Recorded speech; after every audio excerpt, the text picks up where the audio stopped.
and thank you all for joining us in this episode of the Crexi Podcast, an insider's look at all things commercial real estate. This show covers a broad range of topics that cater to CRE newcomers and industry leaders alike. I'm your host, Ashley Kobovitch, Regional Director at Crexi. And today we're thrilled to discuss Louisville, mentorship, and the importance of grit with Stephanie Gilezan of the Gillison team. Before we start, a little about our guest. Stephanie Gilezan began her commercial real estate career at just 21 years old and quickly became a force within the industry. After struggling to find a mentor who would commit the time to teaching her, she promised herself that she would dedicate her career to helping others. That promise has shaped her entire approach to business.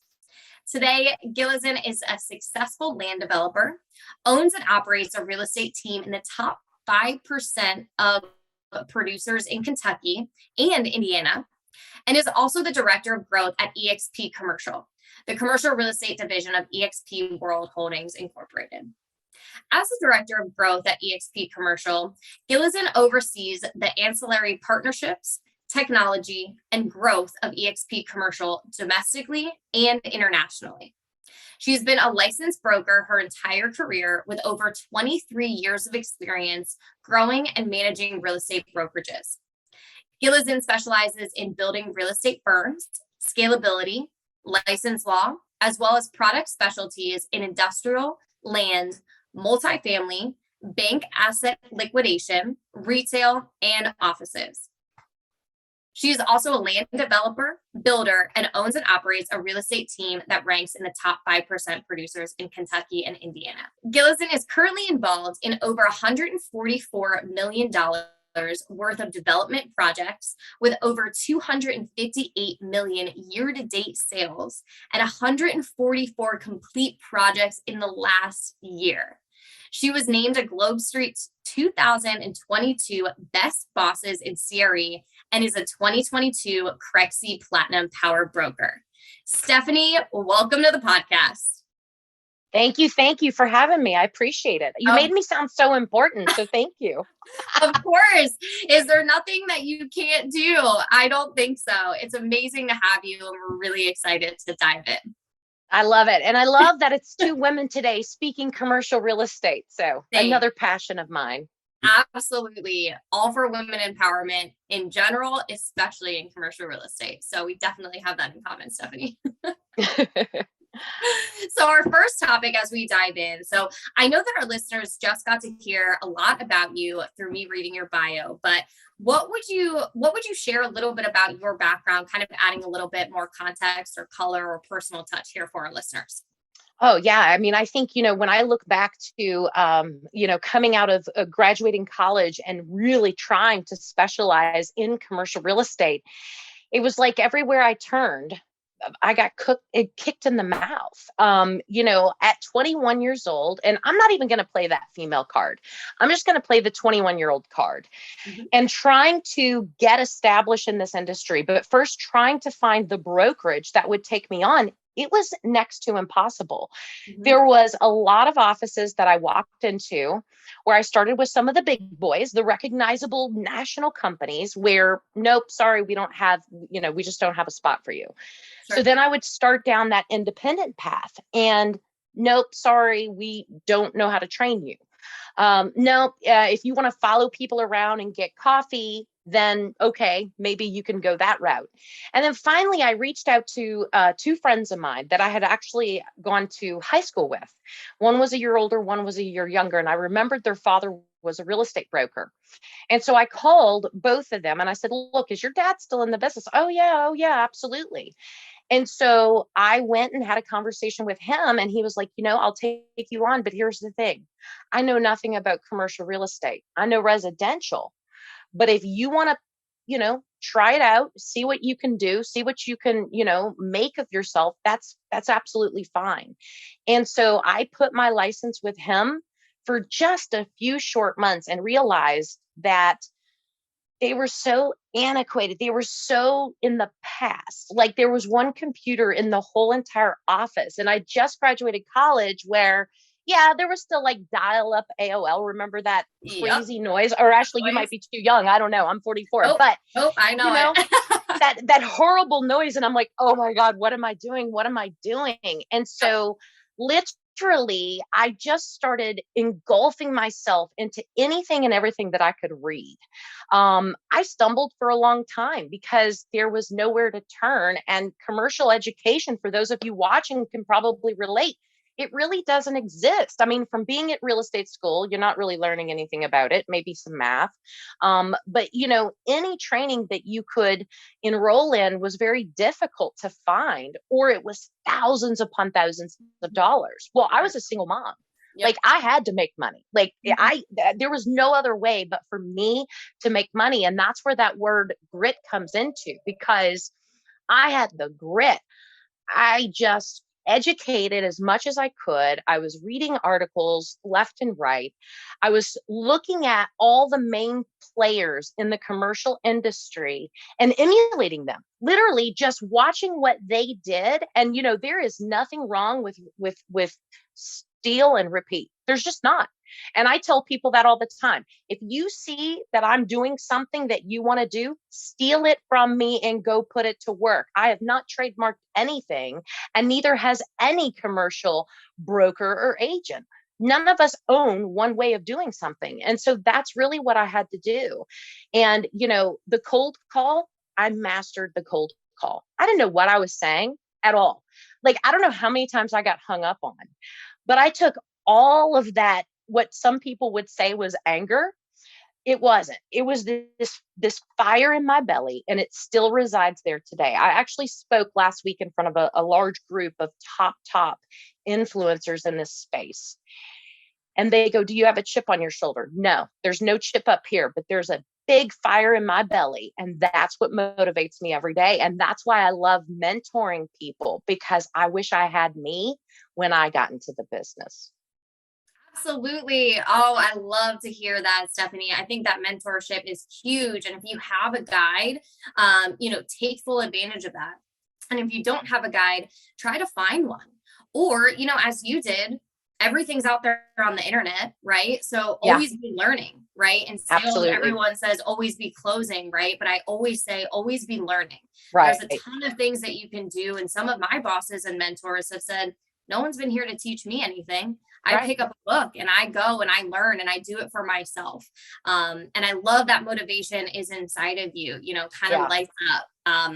I love cold calling. I still get hung up on every day. Even if we master it, we're still going to get hung up. It's the nature of the business. Absolutely. But, you gotta have that passion, and you gotta have that motivation internally to keep going every single day. So I love that you found that. And I love that you're able to share that with others, because I think that's super invaluable, especially to young people, or even throughout your career at any point, just having that leadership, having that opportunity to bounce ideas off of someone and gain their knowledge, right? Nothing is trademarked, nothing is proprietary. Yeah. Everyone is taking a little bit from everyone else, making it their own, making it a little bit better. And that's how, we all grow and how the world grows in general. Yeah. And I mean, we learn by listening to podcasts like this. That's what, I learn from the best of the best, because there's always these little bits of information that when you piece everything together, you can make it work for you. Absolutely. I totally agree. So thanks for giving us that background. What first attracted you to commercial real estate? So we kind of talked about how you made it your own and how you succeeded, but what was the initial attraction? And then where did your career path take you? Okay. So when I was in college, I was a political science major, and my entire path was to go to law school, but not to practice law, to lobby. I come from Kentucky. I ended up going to Eastern Kentucky University, which is very kind of rural, not in the two big cities, Louisville, Lexington, outside of Lexington. And noticed that, a lot of the people that came to that school, they were from all over the place. I mean, many different states, many different countries and so forth. But what I noticed from those that came from the rural counties of Kentucky, these counties, and this is where I'm going to get in, Kentucky bourbon industry, right? We're known for that, horses and bourbon. Yep. Okay. I was shocked to learn that once I got out of my metropolitan city of Louisville, that there was so much ruralness in Kentucky. Mhm. And all of these counties that weren't really growing or really getting industry or any of that, there was a common denominator, or so I thought, and I think I was right. They were dry counties, meaning there was no drop of alcohol in any of these places. And so I thought, okay, we had to pick this project. And so political science being my route, I interned in Frankfurt. I spent time in DC. I worked for senators, local and national. And one of the things that I always brought into the limelight was that, well, this county struggles because this isn't happening. And I know that sounds bad, so to speak, for those that, don't like the alcohol.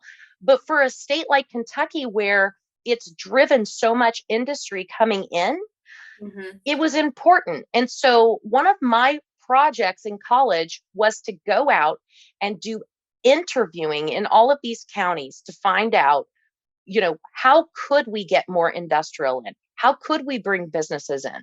Why couldn't they see all the chain restaurants? Why couldn't they have shopping? Why was it the same three things? A Cracker Barrel, a Walmart, and a Dairy Queen? Seriously. It's like everywhere I went, I knew there was a Cracker Barrel, a Dairy Queen, and a Walmart, right? So we took half of Madison County, half of it was wet, and the other half was dry. And if we made this piece wet, what would happen? And it exploded. And I watched as all these businesses wanted to start moving into it. Then you saw apartments being built. Then you saw hotels. You saw entertainment, right? There Mhm. were things to do. And so that's what initially got me going into the space of, wait a minute, I like this. I like looking at this blank canvas. Yep. I like changing one thing about it and then watching everything come toward us. And so that is how I pivoted and said, I can go to law school one day.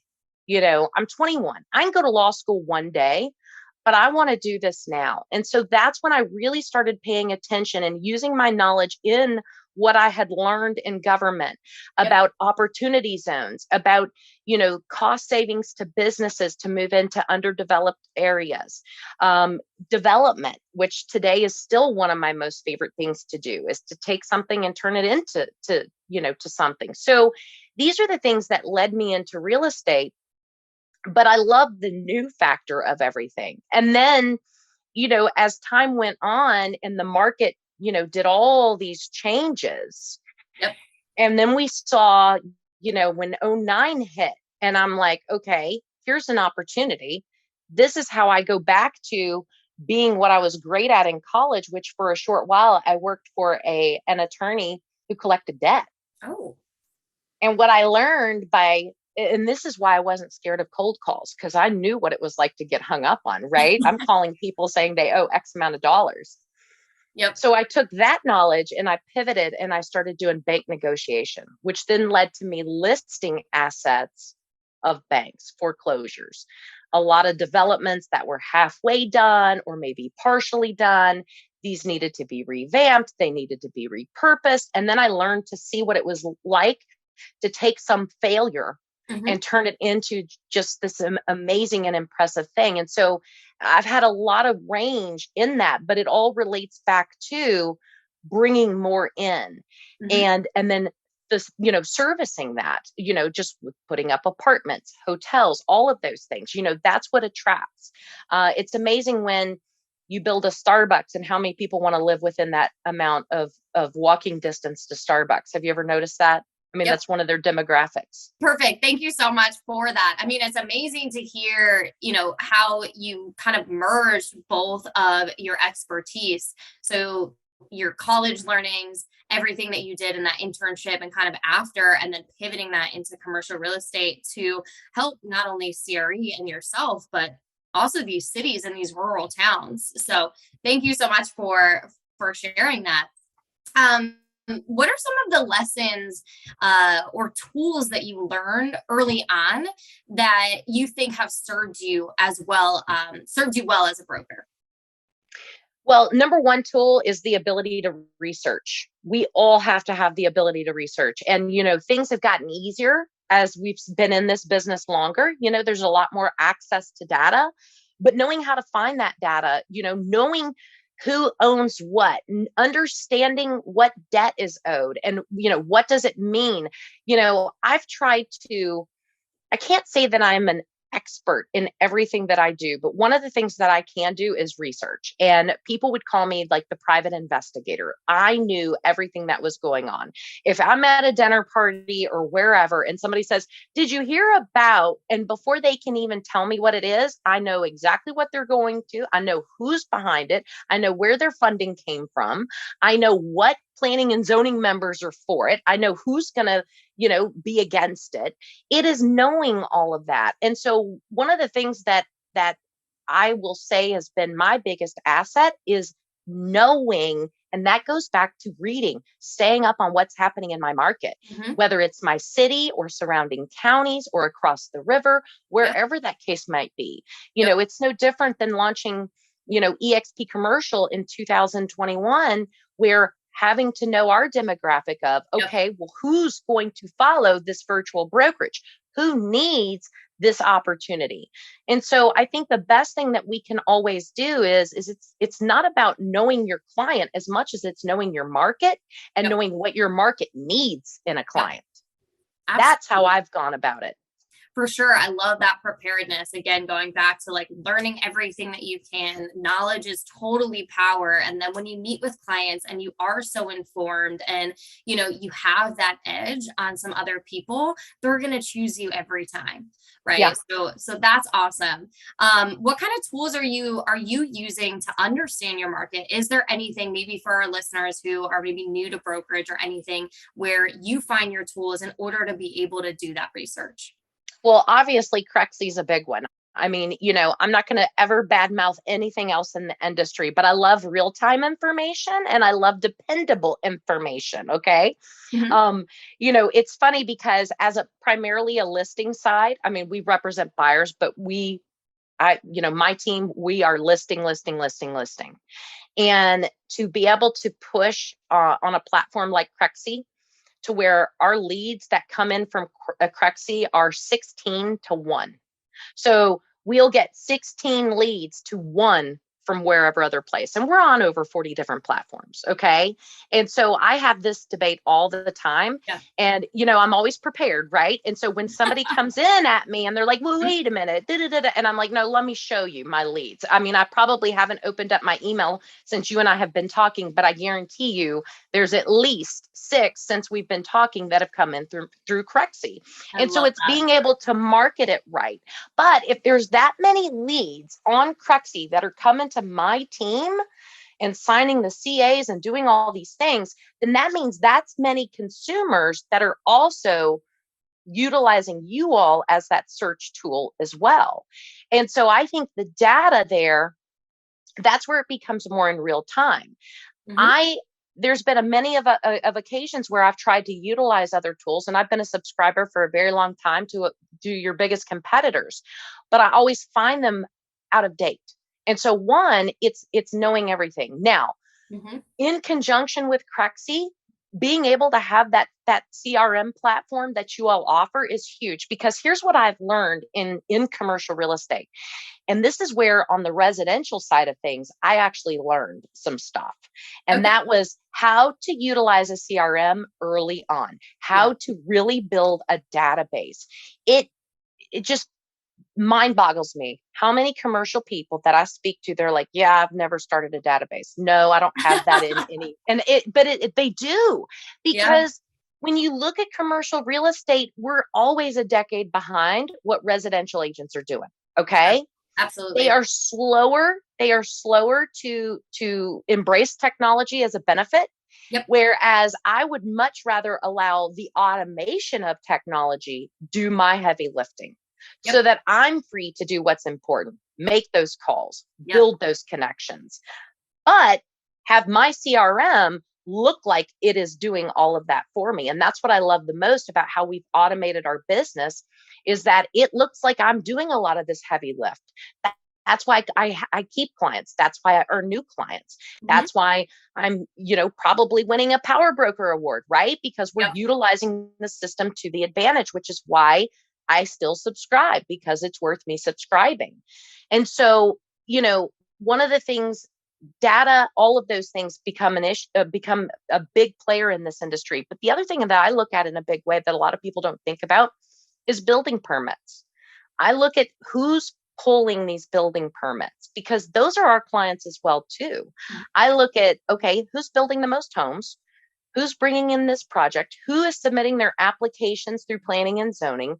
Yep. I want to know all of that up front, because there's other business to do with those folks as well. I also like to study who just closed on a piece of property, whether it's a hotel, whether it's multifamily, who just bought that. Because if they just bought that, they probably want to buy more. And shouldn't they Sure. be added to the database as a future buyer when we list the next one that's like kind? Absolutely. Oh, I love that. I love hearing your story. And, obviously, same exact thing. I'm a little biased, obviously, thinking that Crexi is the best, but you kind of hit on one that you're on a bunch of different platforms and you want to get the most exposure as possible. And then using those platforms, finding what works for you, Crexi, and using it to the most of its ability and finding out the different capabilities because, we want to be a one-stop shop for you guys. We want to have Hmm. that CRM capability and give you that personal touch and kind of make your business almost run automatically and as seamlessly as possible. So that's Absolutely. awesome to hear you say that. I'm really excited about it. Moving more into something, kind of on your home turf, let's focus on the market of Louisville. And you can correct me and say it and say it appropriately. Louisville's good. I say it like that too. Okay, great. Louisville or Louisville. Yeah, either Okay. way. Okay, perfect.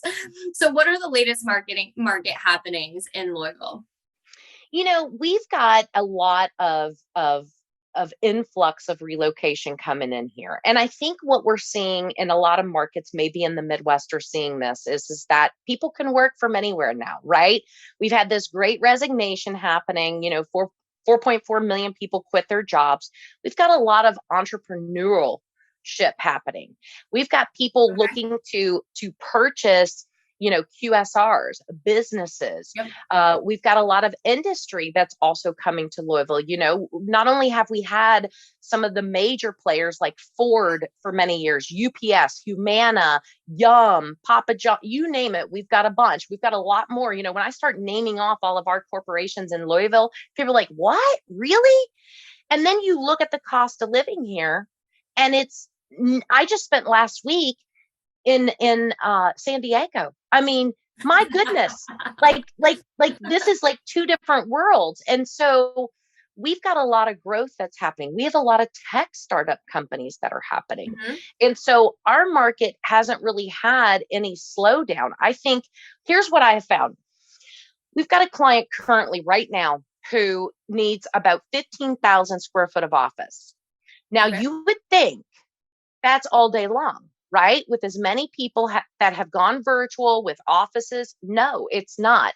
Every single building before I emailed it to her that she wanted to see already went pending. And we're not talking little small places. We're talking 5.5 all the way up to $15 million. And Mhm. so you're seeing things come back to life. But I think with the influx of what's coming in, you know, I speak to the residential side and they're relocating people from New York City all the time, California, Connecticut, New Jersey. They're coming to Louisville and they're buying homes for 3 million that they're used to those costing 15 million. And Sure. so these people are bringing their businesses here just as well. Yep. And with Kentucky having a lot of opportunity, Ford picked us to build their electric batteries for their electric cars that are coming up. So there's a whole lot more here where you're able to have growth. Yep. And even Louisville, when you look at land development, now you got to go clear away from the city in order to find that land. But when I can buy a piece of land, develop it into 80 home sites, and I can sell that lot for 500,000, people looked at me and said, "You'll never do that." Yes, I did do that. And I did it in 5 minutes because the people are not from here locally. They're coming from a whole lot bigger, bank account bracket as far as what they've been used to. So, I think we have a lot of great things happening for us in Louisville, but I think a lot of the Midwest is that way. We have the river system. We've got, this whole entire Golden Triangle. When you look at Michigan all the way down to Alabama, Florida, and everything that's in between, you've got a great port system happening in North Carolina, South Carolina, and Georgia. There's something happening on the West where they're all backed up and they can't get the boats in. But over here on the East Coast, they're running that. And then we've got the ability for rail. We've got the ability for boat travel or, barges. So there's a lot to look at here. A lot of growth, a lot of industry moving in, and why not? Our tax rate is a good one too. Yeah, I mean, as a New Jersey native myself, lived in New York City for 5 years and now Southern California. Steph, I think you just sold me. I'm moving to Louisville.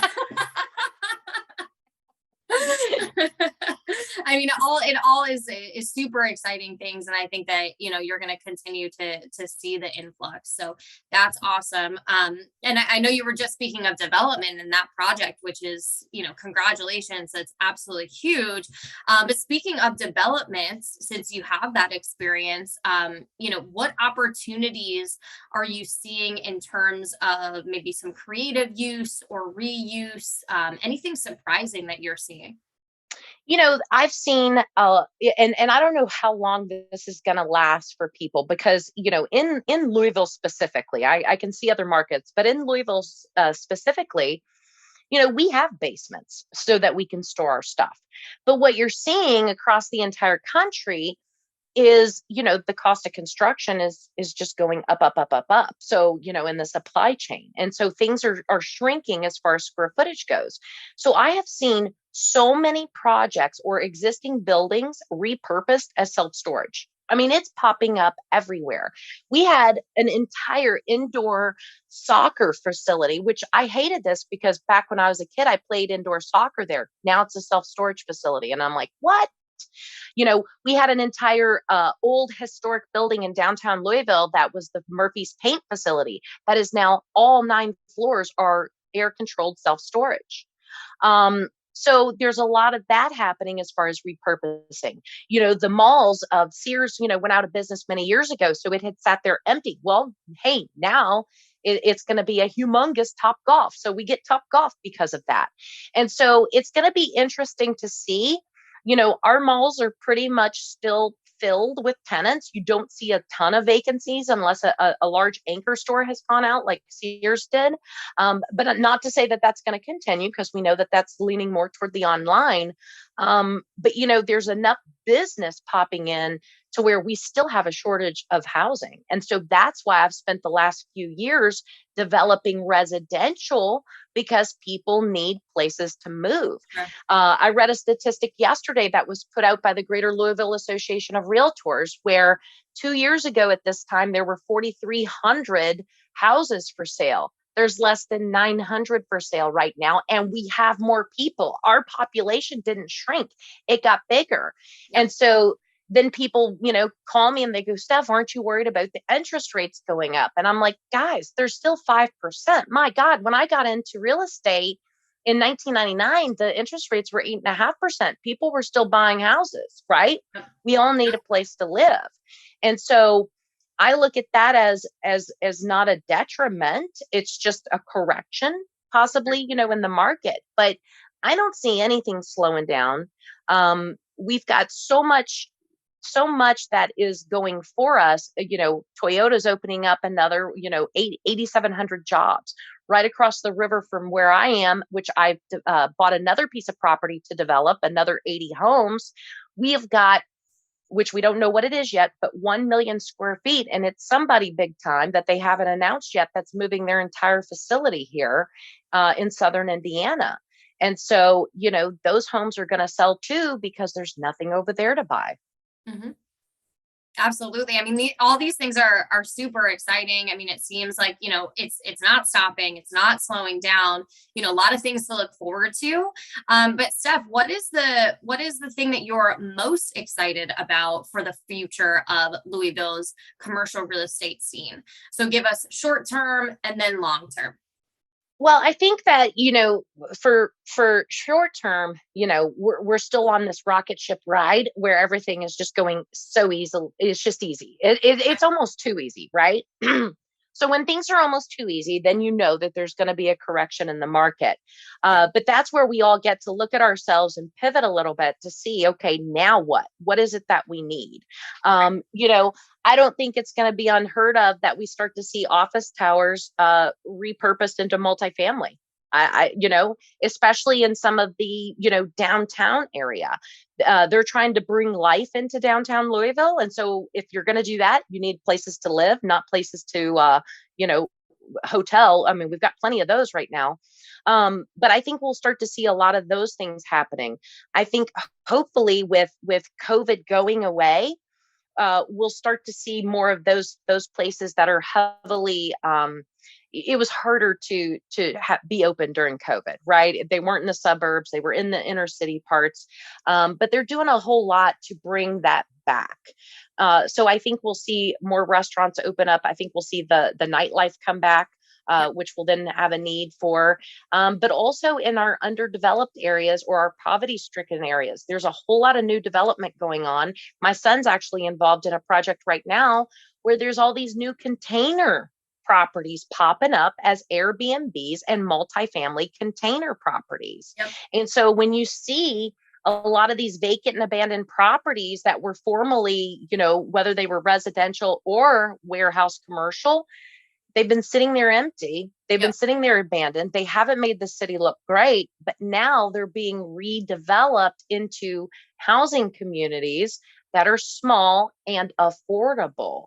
And so that's kind of neat to see, because 10 years ago, if you told me we were going to see a multifamily apartment complex built with shipping containers, I'd probably looked at you funny. I'd probably look at you the way I got looked at when I said I wanted to be in commercial real estate, right? Be like, what?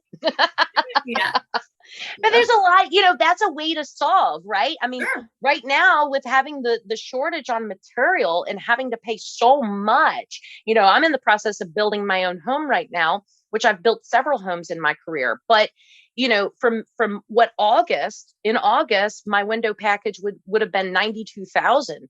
3 months later, when I actually ordered them, they were immediately $40,000 more. I mean, we can't control that, but that's supply and demand.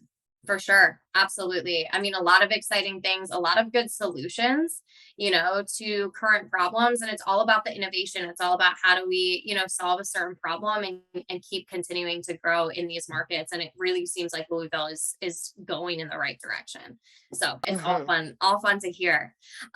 Stephanie, pivoting just a little bit, I want to dive a bit deeper into a passion of yours that you've mentioned multiple times, which is helping other brokers and CRE professionals grow on their career paths. So how did you become such a passionate champion of mentorship and growth in commercial real estate? Well, I think a lot of what happens, when we, or what should happen, and what happened to me is when we lack something and we want it that much more, then we decide in life, okay, I'm successful for a reason. Now it's time that we have to give back. And I think we receive in life as much as we can give.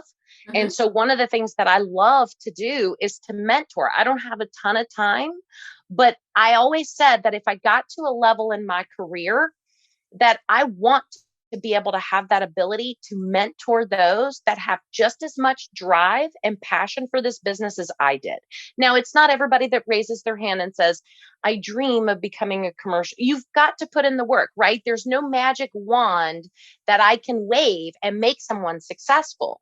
But if they truly listen to how to be successful and really take the advice and put it to use with a lot of grit with it, then those are the people that I like to mentor.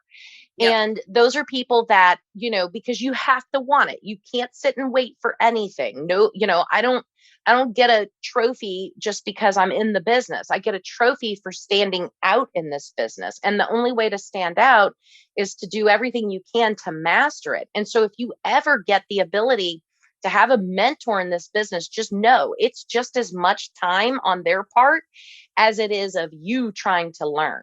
And so there has to be that mutual respect, right? I never want anybody, I've had agents reach out to me and they said, look, I want to be you. And I say, well, what part of me do you want to be? I want them to answer that question. What part of me do you want to be? Because I want them to understand who I really am. And, each thing I do in life, whether it's being a commercial real estate broker, whether it's being the director of growth for eXp Commercial, whether it's managing my team, or whether it's being a wife and a mother, each of those take a lot of time. Yep. And if I'm going to take away from any of those, I want that much time committed to me, because that is valuable. It's super, super valuable.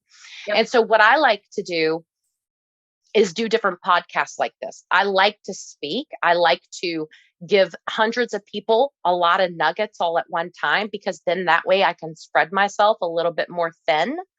And then those that are really serious about, being a true force to reckon with, because that's what I want to see. I want to see forces to reckon with. I'm a force to be reckoned with. Yeah. So I want to see a force to be reckoned with. Say to me, I want you to mentor me, and this is what I'm going to do in order to earn that spot. Yep. Right. And so, those are the things, because the time has to be there. The plugging in has to be there. The results, we have to see the results. Yep.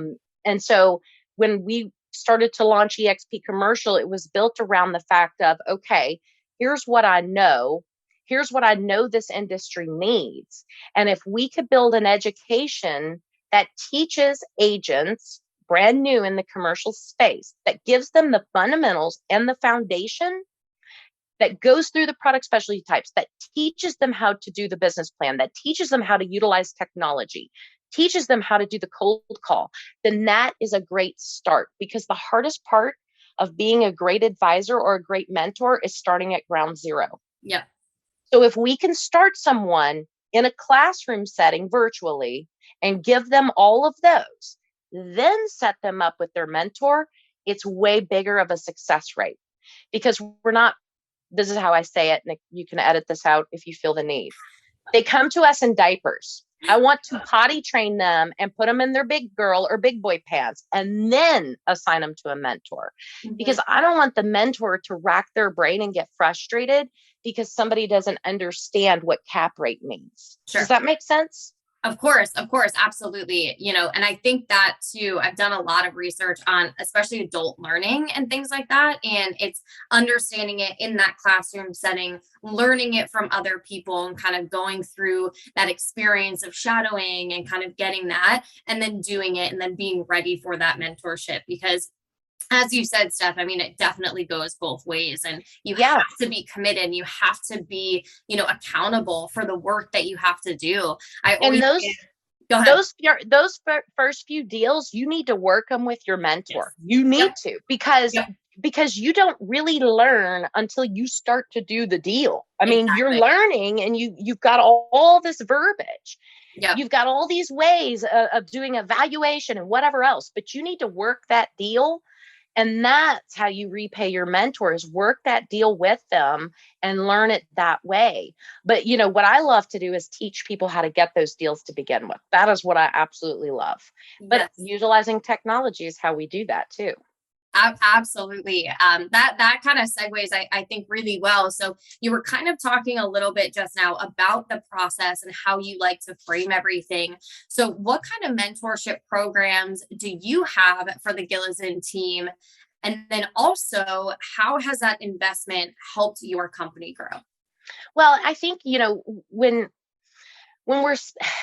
I always tell people what you see behind the scenes is a little bit different than what. No, here I like involvement. So everybody on the Gillison team has to be involved. They have to be involved, and it is a time commitment. Yep. And, whether they are part of, get on this Zoom with me, mute your mic and turn off your camera, but I want you to listen. Mm-hmm. Don't interrupt, but I want you to listen and I want you to observe. But it's going through certification trainings. We've got a whole lot that we've built at eXp Commercial, which has taken a lot off of me because they can sit through an accelerate program. They can sit through these product specialty meetings where they learn each and every piece of it. But a lot of that is the observation of it. Me sitting with the agent and teaching them, okay, here's how you land these type of deals, but this is where you got to do first. And to physically do all of those. Those that give up in the first week because nobody called them back, that they're not going to stick with me very long. Not at all. Not at all. I mean, you've got to put in the time. This is a full-time job. And those that reach out to me and say, well, look, I work, a 9-to-5 job doing this. Would you mentor me at night or on the weekends? No, I'm not, because I put in 18 hours a day, Monday through Saturday, typically. And I am not going to pivot because it's a commitment. I mean, I get that. We do have to have income and we do have to have jobs, but there's ways to do it. Maybe that's taking part of a coaching program. Maybe that's joining the right brokerage that can offer you that, but it can't be me personally because the time just won't allow for that. Sure, absolutely. And again, you have to commit your time to doing anything that you want to do and give it, 110% of your all, whether that's, getting a mentor, learning commercial real estate, learning a new language. You have to be accountable. You have to do those certifications in order to push yourself to actually learn and make sure that you're retaining it and then seeing it in action. So absolutely agree on that. And then, kind of last question on this topic. What's your vision for the future of commercial real estate in terms of who's participating in CRE? So, and I don't know if this statistic still holds true, but I know it was accurate about 5 months ago. And the average commercial practitioner is a 62-year-old white man. Yep. So sounds about right. So, I am all about diversity and inclusion. And I think that the commercial real estate industry has a very big opportunity right now. I think there is an opportunity to educate more and to train more and to show more people that this is an industry that they need to be in. I don't know if I'm right, but I know that I've talked to a lot of economists and I've talked to a lot of people in this space. And that I think between, having the depression, so to speak, of 2009 to about 2015, we lost an entire age group that got into commercial real estate. Okay. The numbers were way down. Then we get out of that and then we're hit with COVID. Well, how many people really dreamed of being an office rep in the middle of COVID, right? So I think we have a lot of catching up to do. And one of the biggest things that I want to see is obviously I want more women in commercial real estate. There is absolutely no reason why we can't compete at that level. I mean, in all honesty, I still to this day get hit. Just last week, I got hit with, well, what do you know? And I said, well, what does that mean? And they're like, well, what have you done in life? Well, I don't know. My bank account's pretty damn big and I'm worth multi-millions of dollars. And I did it by doing deals in commercial. So you tell me, I get really offensive at that. But, I think we have this great opportunity, with being able to really open this industry up. Look, there's a lot more technology coming into this space and there's a lot of good platforms out there, but we don't need to take the broker out of those platforms, right? And we need to keep, this is a personalized relationship building industry. Absolutely. And I believe that with, there hasn't been any disruption in the commercial real estate brokerage in ever. And so one of our goals, with what we're doing and what I'm building with eXp Commercial is to put more money into the agents' pockets, to properly train them without them going broke or having to be able to go on some type of a payment plan in order to learn properly. Sure. But also really drive the use of technology And there's been a lot of great technologies out there that do one thing great, and then some that do this great, this great, this great. And if we were able to merge all of those technologies, how much better could it be? And so we've spent the last year really focused on what that looks like. And so I'm using this year and next year and as many years to come to really push this industry into that way. Nobody's going to go out of business. I mean, there's been commercial brokerages that have been around for 100+ years, and most commercial brokerages that exist are older than me. I'm 44 years old. There's been a lot that are older than me, Sure. and they will do their thing. But I also want there to be a new place for people to have and deliver this career in commercial real estate, and also uniting commercial real estate with the business brokering world. Because over the course of the next 3 years, with this great resignation, and in the last 4 months alone, we've had over 12 million people quit their corporate job. They want to be entrepreneurs. So EXP Commercial is merging the commercial real estate industry with the business world, because there will be over $3 trillion worth of businesses bought and sold over the course of this next 5 years. And we want to be there. We want to be able to facilitate them. We also want to find them their commercial space. And we want to push this into a whole different way of thinking. And we're able to do that because of collaboration. I love the fact that I have business partners in all 50 states, in 20 different countries. We are doing deals that, I know of one right now where, fingers crossed when it closes, but it's $1 billion deal for someone that's been in this industry about 3 years, which is huge. Wow. We're seeing a lot of different product specialties emerge with having a national pandemic.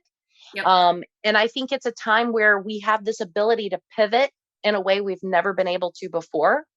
And that's my new mission right now. My mission is really focused on how do we improve this industry? How do we allow more women, people of color, everything to be a part of it? That's what I'm looking for. I'm looking to change that statistic.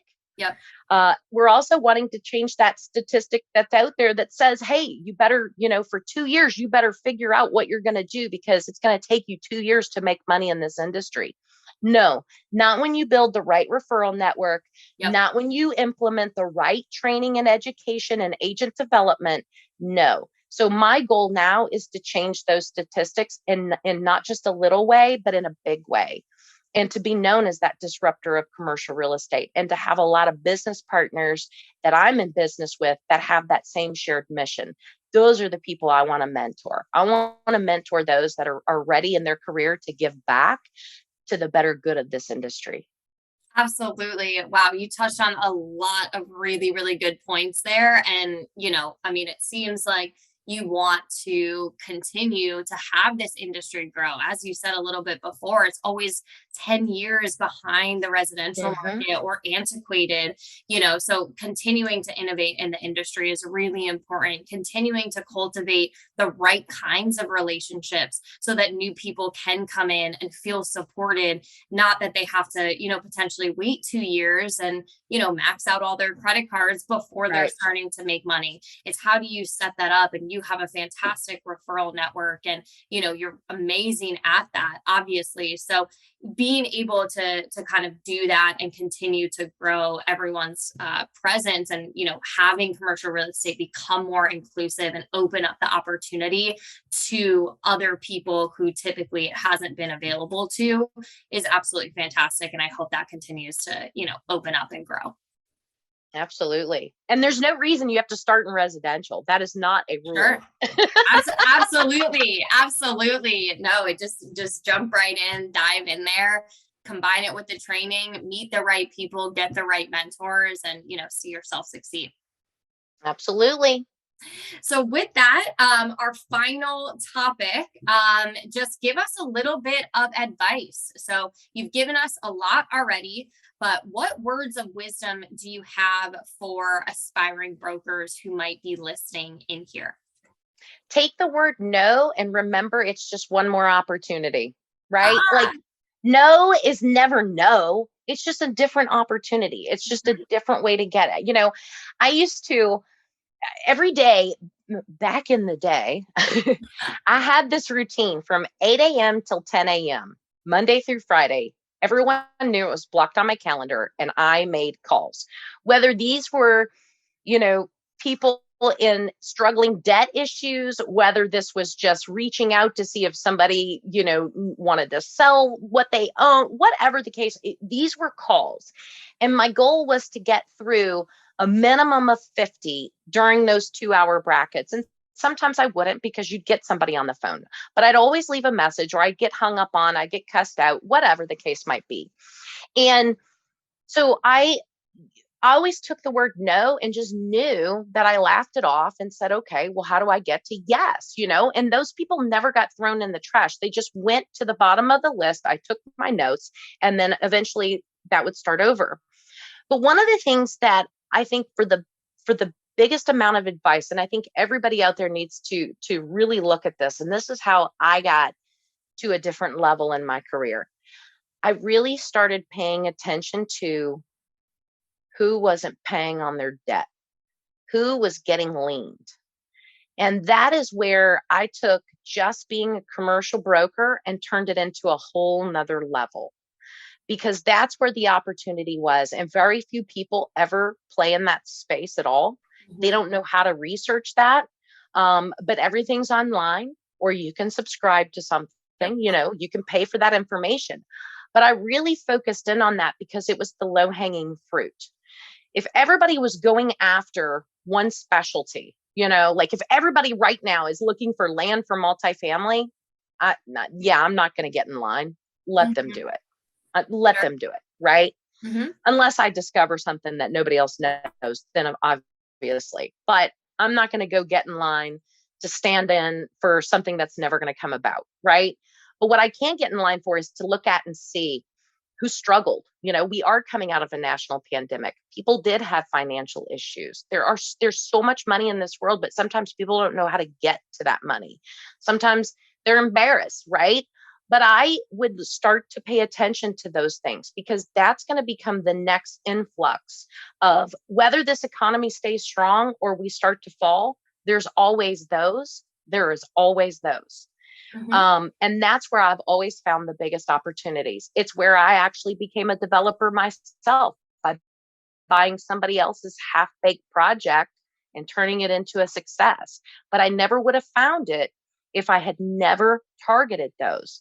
And sometimes it's looking at the liens. Maybe somebody's not maintaining their property. Maybe their tenant is not maintaining the property. But all of that information out there is public. And I'll never forget one of my favorite stories.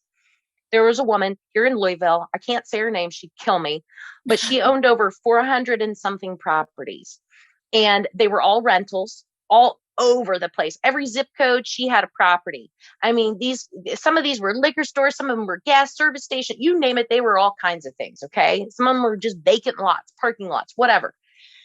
So anyway, her tenants really were bad tenants because they weren't mowing their grass, or they weren't cleaning up, or they had debris, whatever. They were getting dinged by Metro Louisville all the time. And so I came up with this mailer and I sent it to her. I always send and I call, but I send first. And it basically just insulted her is what it did. It said, look, it looks like you're struggling as a property owner, and here's why. And she called me before I ever called her. And she said, what do you think you're talking about? I said, look, it's not my name that's on this list of liens. It's your name. And there's a reason why you have all these properties with all these liens and fines attached to them. Maybe we should meet. And so she invites me to her big mansion for lunch one day. I walk in and I've got a stack. Okay. This is 12, 15 years ago. I have a stack of file folders so big. I had my assistant. I said, look, I want a listing agreement for every property, 413, 431. I can't remember the number, 400 and something. And I said, and I'm going to go list every one of these. So I ring her doorbell. She answers the door. She goes, I'm not signing nothing. And I said, no problem. I always come prepared. Always go prepared. Always go prepared. 2.5 hours later, I walked out of there with every one of those properties listed for sale. That's amazing. All because I insulted her. Right. But the truth is I didn't insult her. I told her the truth. She just didn't want to hear it. Right. And so it's all in the messaging, but it was clever, but nobody was going after that business. And this is in a time, this was probably 2012 that I met her, maybe 2011. And that time is now too, because you've had renters struggling. You need to start looking and subscribing to tools that are going to tell you what that high probability of sale is, or looking up that public record information, because like for Metro Louisville, I can look that up right now for free. And a lot of counties are set up that way. So knowing your county, what information is free right at your fingertips, and building a plan around what you do with that information. And if I never got one other deal off of just that way of doing business, that was okay, because I got 400 and something. But the truth of the matter is that's what led to me making all the money that I've made in order to pay $6 million or 10 million or 20 million to develop a piece of property that is life-changing. And that's the business that led up to that. And so we all start somewhere. And I started many years ago in 1999. It took a couple years, but I got there. But I really made my money when there was an economic downturn, because my mind thought of a different way of doing business. And those are things that we need to look at in this day and age, because you never know when you need to pivot and be prepared. I love that. I love that you told that story. I mean, those are great tidbits for aspiring brokers, people who've already been in the industry, 2, 3, 4, even 20 years. I mean, people can take away everything from that. Be prepared when you go into a meeting, find different ways to do business, find different ways to make yourself stand out, getting on all the calls, and almost be excited to get the no. I say that to my team all the time, right? It takes so many no's to get a yes. So don't get discouraged by that. It might just be that you need a pivot, but all of those no's are going to lead to that yes, and you're going to find your niche and your success if you just keep at it. You stay gritty, you stay hungry, and you want it at the end of the day. Stay hungry. I love that. Definitely stay hungry. I stay starving. Starving. Oh, absolutely. Thank you so much, Stephanie, for joining us and sharing your insights, especially on such important topics. We truly appreciate your time today. I know you're very busy, so thank you for taking the time to sit down with us. Thank you. Of course. Steph, where can people find you online if they want to get in touch? Maybe your email or your social media. Give it to our listeners. Hey, I'm on LinkedIn, Facebook, Instagram, but you can email me at stephanie.gilezan@expcommercial.com. Awesome. Thank you so much. And thanks to everyone who tuned in today. If you enjoyed this episode, do not miss the next one. Visit go.crexi, that's CREXI.com/podcast, and sign up to get the next episode delivered straight to your inbox. Of course, you can also subscribe to the Crexi Podcast on your favorite podcast app, and check out our YouTube channel for video recordings of each episode. Take care and be sure to tune in next time.